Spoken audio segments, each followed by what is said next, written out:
What's going on, guys? I'm Mighty back at the end with the weekly Real Skins videos, and today we have an interesting looking store with some continuations and some new items. So let's get started. I'll actually quickly go over the top sellers. So top sellers, number 1 is the Abyss SAR, number 2 is the Ultramarine large box, and number 3 is the Neon Core Garage Door, all continuations of previous sets. So let's get started with the clothing and armor.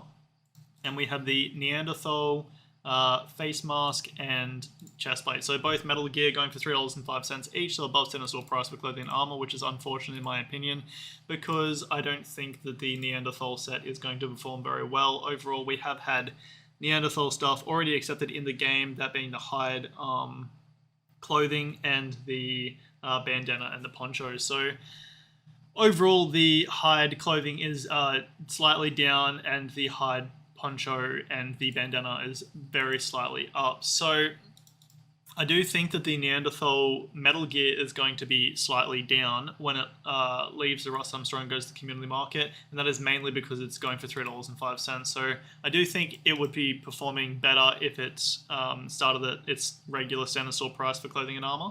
But of course, it being above center store price is going to make it harder to invest in, especially when it's already not a very successful set when it comes to investing. So I do think that the cutout of the face mask does make it look quite unique, but I do also think it's going to be quite hard to pair with other skins other than the Neanderthal stuff, and that does actually reduce the value of it a little bit. So overall, I'm not going to recommend investing in either of them. However, I do think that they're well-made Metal Gear.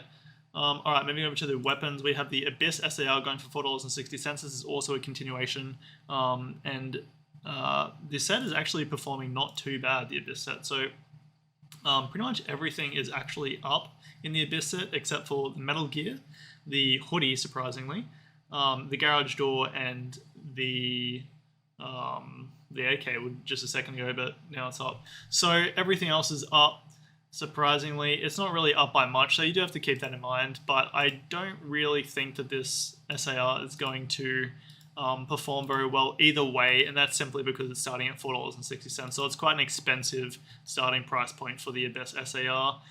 There's already a lot of really nice looking SAR skins. Don't get me wrong, this SAR skin is also really nice looking, well made, definitely. But $4.60 is quite expensive for an SAR skin, especially when you can get free ones off of Twitch drops. Speaking of, there is a Twitch event at the moment, so go to Twitch to get yourself some free skins. In this instance, there isn't actually an SAR skin, I don't think. But either way, the Abyss SAR, not going to recommend investing in it off of the Rust store because it's $4.60, a bit too expensive, but it is a nice looking skin, so it could be a cool play skin. Moving over to the Bird of Luck AK going for $4.60. It's actually called the Bird of Luck AR, just for clarification. Again, above center store price for $4.60, and this is the first of this skin collection. I don't know if it's going to become a set. We will see. It is a I can't remember what this bird's called, but it's one of those birds, the long tails, that are rainbow. So overall, do I think it's going to perform well? It's a cool looking skin, but I don't think it's going to be mind-blowing. I don't think its ADS is incredible with the black front sight and then the green rear sight. However, I don't think it's actually that bad either. Overall, yeah, I don't think the Bird of Luck AR is going to have that much luck once it goes to the community market in terms of its price, and I don't really think it's going to go above the $4.60 mark, so I'm not going to recommend investing in the Bird of Luck off of the Rust store for this week. Alright, moving over to the French double barrel going for $3.05. This is the double baguette. It does not have double barrel shotgun in its name. It doesn't have DBS. It just has double baguette. That's all it's called. So a bit of a meme skin, and is actually surprisingly a continuation. We had the baguette sleeping bag. I'm assuming it's the same skin creator, and they obviously like the baguettes, but overall I actually like this skin. I think it's quite a unique looking pipey. However, we do have a lot of nice looking pipey skins already. This one is going for $3.05. I think pipey skins are overall not a bad investment usually, but I do think you could get the double baguette off of the community market with the buy order for cheaper than what it is going for currently on the Rust store, and so that is what I'd recommend to do if you do plan on investing in it. Moving over to the Hellborne crossbow going for $3.85. This is another Prim Gear item that is, in my opinion, paid to lose because it is a glowing weapon. And it is, of course, a crossbow skin that glows in the dark. So the skin creator has done it justice with the screenshots, and used a fire arrow and then had some flame from either a Molotov or the new flamethrower, military flamethrower in the background. I just think they look really cool, so definitely go to the Rustam store and check that out for yourselves to see how that looks. But the skin creator has made some cool screenshots of it, in my opinion.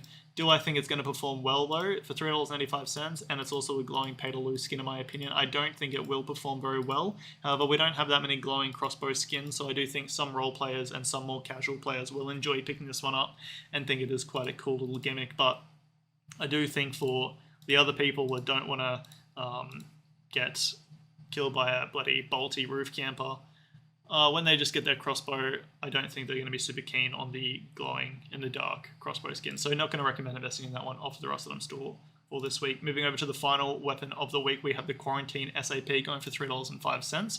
And I'm pretty sure the Quarantine set has actually performed not too bad as well, to my surprise. So I checked SCMM, and the AK is down in the weapons, and everything else is up.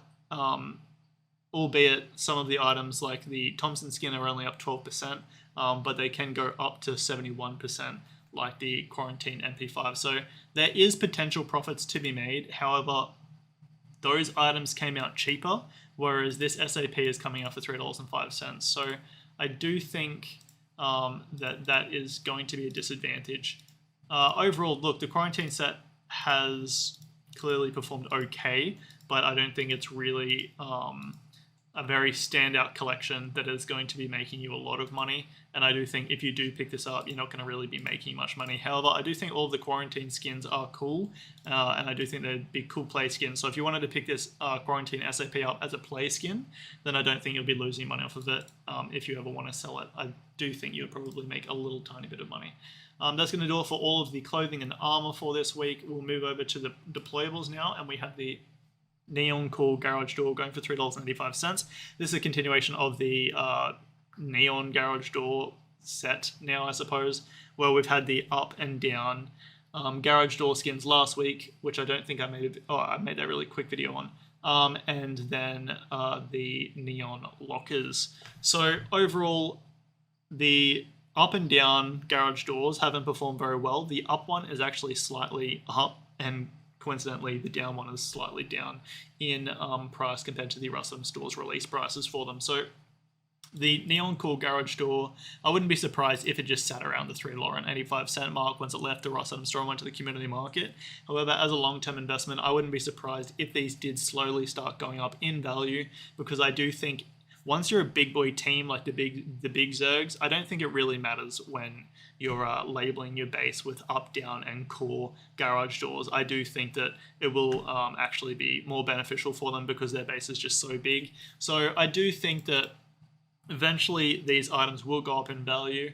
However, I do also think you could be getting them off of the community market with a buy order for cheaper than what they're going for on the Rustam store. And so that is what I'd recommend to do if you plan on investing in any of the neon garage doors off of the Rustam store or the community market anytime soon. Alright, moving over to the final skin of the week, we have the Ultramarine large box. Now, this is a continuation of the new Ultramarine collection, where we had the garage door last week, and I said not to invest in it, and I do still stick to that because the garage door has only gone up 3%. So if you were to sell on the community market, you wouldn't be making money, you'd be losing money. I do think that the performance of the Ultramarine large box is likely going to perform around the same as what the garage door did last week, and it will go ever so slightly above its community its Rustam store price. However, I don't think it's going to be worth it investing in it at all, because I don't think it's going to go above the threshold of the tax where you're actually going to be making money, and instead I think you will only be losing money if you do invest in the Ultramarine large box off the Rustam store. So overall, not going to recommend investing in that one, and that is going to do it for this week, guys. Just a quick recap of what the Rustam store's top sellers are looking like. Hope you guys have enjoyed this video, and remember, have a skits one.